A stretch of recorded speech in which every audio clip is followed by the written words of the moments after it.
8 तरावी सही हैं या 20 तरावी पढ़ना सही है, और बैतुल्लाह में 20 पढ़ी जाती हैं, जो यहाँ पर 8 पढ़ते हैं वो क्यों पढ़ते हैं? शरीयत ने नवाफिल की अदायगी में कोई कैद मुकर्रर नहीं की, कोई पाबंदी आयद नहीं की। आप 24 घंटे में ममनुआ औकात के अलावा किसी भी वक्त कितनी भी तादाद के अंदर नवाफिल जो है वो पढ़ सकते हैं।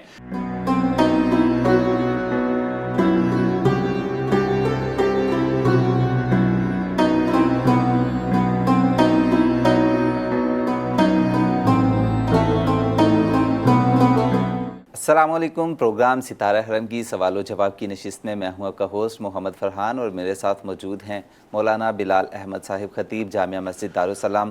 प्रोग्राम में आपकी जानिब से किए गए सवालात आज ऐड करेंगे मज़ीद। और पहला सवाल बिलाल भाई तरावी से मुतालिक है कि 8 तरावी सही हैं या 20 तरावी पढ़ना सही है, और बैतुल्लाह में 20 पढ़ी जाती हैं, जो यहाँ पर 8 पढ़ते हैं वो क्यों पढ़ते हैं? बिस्मिल्लाहिर्रहमानिर्रहीम। ये बड़ा ही आसान फ़हम सवाल है, लेकिन लोग इसमें थोड़ी सी मुश्किल का शिकार रहते हैं, लेकिन इसमें कोई इतनी परेशान होने वाली बात नहीं है। देखिए नाज़रीन इकराम, मैं आपको ये बात बताता चलूँ कि रसूलुल्लाह सल्लल्लाहु अलैहि वालिहि वसल्लम तो हर रात ही क़याम करते थे। आप सल्लल्लाहु अलैहि वालिहि वसल्लम जो है वो हर रात जो है तहज्जुद की नमाज़ जो है वो नबी सल्लल्लाहु अलैहि वसल्लम ने पढ़ी है। अलबत्ता रमज़ानुल मुबारक में रसूलुल्लाह सल्लल्लाहु अलैहि वालिहि वसल्लम ने अपनी ज़िंदगी में एक मरतबा 3 दिन जो है ये बाजमात ये नमाज रमज़ानुल मुबारक के अंदर बाजमात अल्लाह के नबी सल्लल्लाहु अलैहि वालिहि वसल्लम ने पढ़ी है।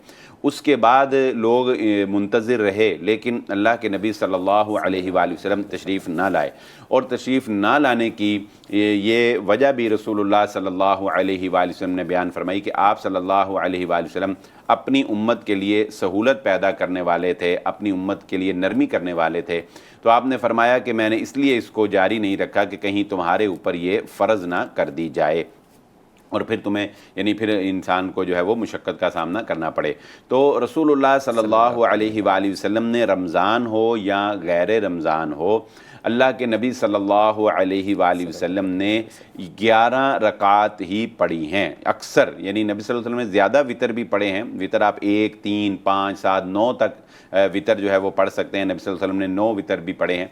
लेकिन अक्सर अल्लाह के नबी सल्लल्लाहु अलैहि वालिहि वसल्लम का जो रात की इबादत थी वो 8 रकत नवाफिल हुआ करते थे, 2-2 करके 2-2 रकत करके नवाफिल हुआ करते थे, और 3 वितर अल्लाह के नबी सल्लल्लाहु अलैहि वालिहि वसल्लम पढ़कर अपनी रात की नमाज जो है वो मुकम्मल कर दिया करते थे। ये तो है सलातुत तरावी या क़यामुल लैल जो रात को किया जाता है। लेकिन इसके अलावा देखिए, शरीयत ने नवाफिल की अदायगी में कोई कैद मुकर्रर नहीं की, कोई पाबंदी आयद नहीं की। आप 24 घंटे में ममनुआ औकात के अलावा किसी भी वक्त कितनी भी तादाद के अंदर नवाफिल जो है वो पढ़ सकते हैं। तो आप अगर नवाफिल ज़्यादा पढ़ना चाहते हैं, आप 14 पढ़ लें, आप 16 पढ़ लें, आप 20 पढ़ लें, आप 50 पढ़ लें, आप 100 पढ़ लें, कोई शरीयत जो है वो आपको पाबंद नहीं करती। तो इसलिए अगर कोई जो है वो 20 रकात जो है वो पढ़ता है नवाफिल की सूरत में, तो ठीक है, हम ये नहीं कहते कि उसने जो है वो कोई गलत काम किया या उसकी इबादत जो है वो कबूल नहीं है। उसमें ज़रा सहूलत ज़्यादा है, रुकू ज़्यादा मिल जाते हैं, सुजूद ज़्यादा मिल जाते हैं, पढ़ने में जो है वो आसानी रह जाती है, लोगों को आराम जो है वो उसमें मिल जाता है। तो 20 रकात जो है वो उसका एहतमाम जो है वो ज़्यादा तौर पे मुस्लिम मसाजिद के अंदर भी किया जाता है। तो लेकिन ये एक नफली इबादत है, इसलिए इसमें एक दूसरे के दस्तो गिरबां होने की ज़रूरत नहीं है, एक दूसरे पे कदगन लगाने की ज़रूरत नहीं है। अब सवाल के दूसरे जुज़ की तरफ आते हैं। तो देखिए, सऊदी अरब के अंदर मक्का या मदीना के अंदर जैसा कि हमारे भाई ने सवाल किया कि 20 रकात पढ़ी जाती हैं, तो देखिए वो मुकाम ऐसा है कि जहाँ पर उम्मत को इकट्ठा करके रखना है, उम्मत को जोड़ कर रखना है। तो अब अगर वहाँ पर 8 रकात पढ़ी जाएं, तो जो लोग 20 रकात पढ़ते हैं उनका गिला बन गया कि वो 8 वाले की वजह से वो 20 तो नहीं पढ़ सकते, ठीक है। तो उनका जो एतराज़ है उसको हल करना जो है वो मुमकिन नहीं रहता। लेकिन अगर आप 20 रकात करते हैं तो 20 रकात में 8 वालों का कोई एतराज़ नहीं बनता। जो लोग 8 रकात पढ़ना चाहते हैं वो अपनी 8 रकात पढ़ें और उसके बाद जो है वो चले जाएं, वितर पढ़ के चले जाएं, या बैठे रहें और ज़िक्र-ओ-ज़कार करें और उसके बाद इमाम के साथ वितर पढ़ लें। तो 8 रकात वाले भी 20 में खुश हो जाते हैं और 20 रकात वाले जो हैं वो भी खुश हो जाते हैं। और जैसा कि मैंने पहले जिक्र किया कि ये नफली इबादत है, इसमें कोई ऐसी ज़ोर ज़बरदस्ती करने की ज़रूरत जो है वो हमें नहीं है। तो 20 पढ़ाने में वहाँ पर असल में मकसद ये नज़र आता है वहाँ पर कि उम्मत को जमा रखना, उम्मत के अंदर इत्तेहाद रखना, उम्मत के अंदर यगानगत रखने के लिए वहाँ पर 20 का एहतमाम किया जाता है। और मैं अपने नाज़रीन को ये भी बताता चलूँ कि सऊदी अरब के दीगर जो मसाजिद हैं, जो उनके महल्ले वगैरह की मसाजिद हैं, वहाँ पर जो है 8 रकात और वितर के साथ 11 रकात का ही एहतमाम जो है वो किया जाता है। ठीक है बिलाल साहब, नेक्स्ट क्वेश्चन ऐड करते हैं। रोज़ा किन कामों से टूटता है और क्या दांतों से नाखून चबाने से रोज़ा मकरूह हो जाता है? बिस्मिल्लाहिर्रहमानिर्रहीम। फरहान, पहले तो मैं ये बयान कर दूं कि रोज़ा किन कामों से टूटता है। देखिए, नंबर 1, कोई भी चीज़ आपके हलक से जब नीचे जाती है, किसी भी चीज़ को खाने से या किसी भी चीज़ को पीने से आपका रोज़ा टूट जाएगा। या कोई भी ऐसी चीज़ जो आपके हलक से तो ना नीचे जाए लेकिन वो आपके जिस्म में बतौर ग़ज़ा जो है वो पहुँचे, तो उससे भी रोज़ा टूट जाएगा। मिसाल के तौर पे खून लगवाने से भी रोज़ा टूट जाएगा, क्योंकि खून जो है वो भी आपके जिस्म के अंदर ग़ज़ा का काम करता है, जिस्म को ताकत फराहम करता है। इसी तरह आजकल ऐसे इंजेक्शन हैं जो ग़ज़ा के तौर पर इंसान के जिस्म को तक़वियत जो है वो फराहम करते हैं, यानी ताकत के इंजेक्शन जो हैं जो ग़ज़ा के मुतबादिल होते हैं। तो ऐसा कोई टीका, ऐसा कोई इंजेक्शन जो ग़ज़ा का काम दे आपके जिस्म में जाकर, उसके लगवाने से भी रोज़ा जो है वो टूट जाएगा। नंबर 2, मियाँ बीवी के आपस में ताल्लुकात कायम करने से रोज़ा टूट जाएगा। मैं यहाँ पर वजाहत करता चलूँ कि मियाँ बीवी का आपस में एक दूसरे के साथ बोसो किनार करना, एक दूसरे के साथ मिलना, इससे रोज़ा नहीं टूटता है। लेकिन बहरहाल इसमें एहतियात इंसान को करनी चाहिए कि कहीं अगर वो आगे चला जाए और फिर जो है वो गलती कर बैठे तो वो फिर नुकसान जो है वो ज़्यादा हो जाएगा। लेकिन बहरहाल मियाँ बीवी के आपस में ताल्लुकात कायम करने से जो है वो रोज़ा टूट जाता है। यहाँ पर फरहान एक बड़ा दिलचस्प वाक़या चले नाज़रीन को मैं सुना देता हूँ। रसूलुल्लाह सल्लल्लाहु अलैहि वसल्लम के दौर का ये वाक़या तो लंबा है, मैं इख्तिसार से सुनाता हूँ। आप सल्लल्लाहु अलैहि वसल्लम के दौर में एक बंदा आया, दरवेश था, आदमी था, आकर कहने लगा, अल्लाह के नबी सल्लल्लाहु अलैहि वसल्लम, मैं अपनी बीवी के साथ ताल्लुक़ कायम कर बैठा हूँ और रोज़ा जो है वो टूट गया। अल्लाह के नबी सल्लल्लाहु अलैहि वसल्लम ने फरमाया कि अच्छा, अब रोज़ा टूट गया है तो फिर इसका तो कफ़ारा ये है कि अब तुम 2 माह के लगातार रोज़े रखो। यानी फरहान, ये जो बंदा रोज़ा तोड़ लेता है इस तरह, उसका ये फिर अब उसका कफ़ारा है कि वो 2 माह के लगातार रोज़े रखे।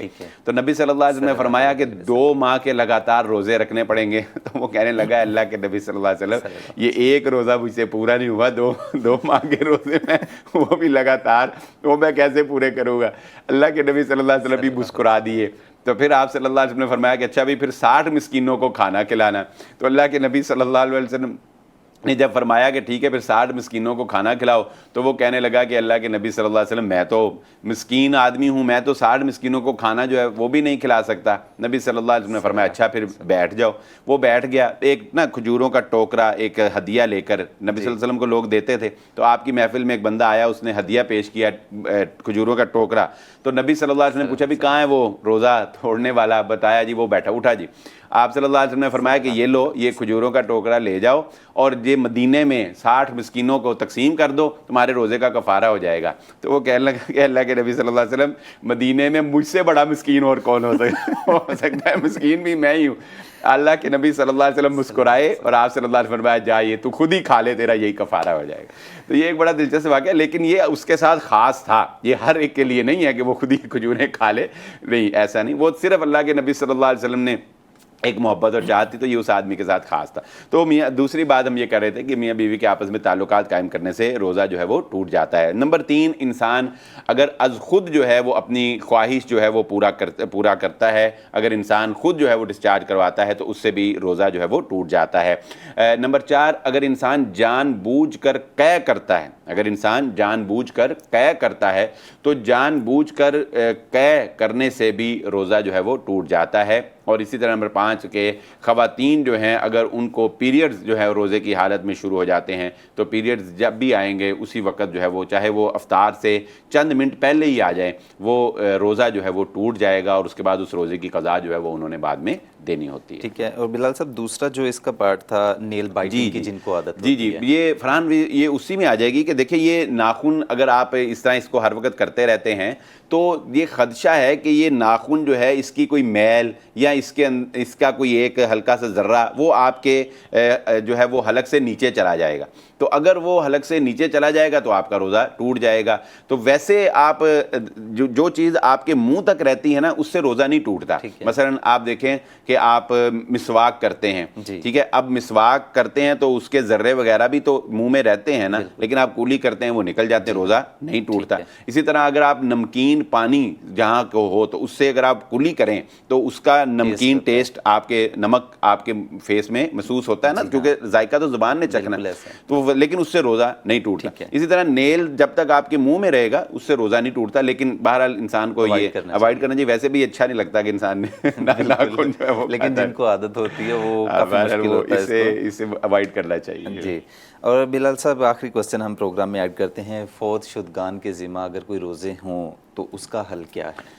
جی فرحان، رسول اللہ صلی اللہ علیہ وآلہ وسلم نے اس بات کی تلقین کی ہے اور ورثاء کو اس بات کا بہت خیال رکھنا چاہیے ناظرین اکرام کہ اگر ان کے کسی قریبی، ان کے والدین یا کوئی جو بھی ان کے بزرگ ہیں، اگر ان میں سے کسی کے روزے رہ گئے ہیں، یعنی زندگی کے آخری ایام میں وہ بیمار ہو گئے اور بیماری کی وجہ سے وہ روزے نہیں رکھ سکے اور بعد میں ان کی قضا بھی نہیں دے سکے، جو ہے وہ زندگی نے ساتھ نہیں دیا اور جو ہے وہ موت نے دامن دبوچ لیا اور وہ روزوں کی قضا بھی نہیں دے سکے، تو فوت شدگان کی طرف سے ان کے ورثاء جو ہیں، ان کا بیٹا ہے، ان کی بیٹی ہے، ان کی کسی کا شوہر ہے، کسی کی بیوی ہے، ان کے جو ورثاء ہیں ان کو چاہیے کہ وہ اپنے بزرگوں کے وہ روزے جو زندگی میں رہ گئے تھے ان کی قضا جو ہے وہ دیں، یہ ضروری ہے۔ بہت شکریہ بلال صاحب اپنا قیمتی وقت دینے کے لیے۔ ناظرین پروگرام کا وقت ختم ہوا چاہتا ہے، نیچے دیے گئے لنکس پر اپنا فیڈ بیک ضرور دیں۔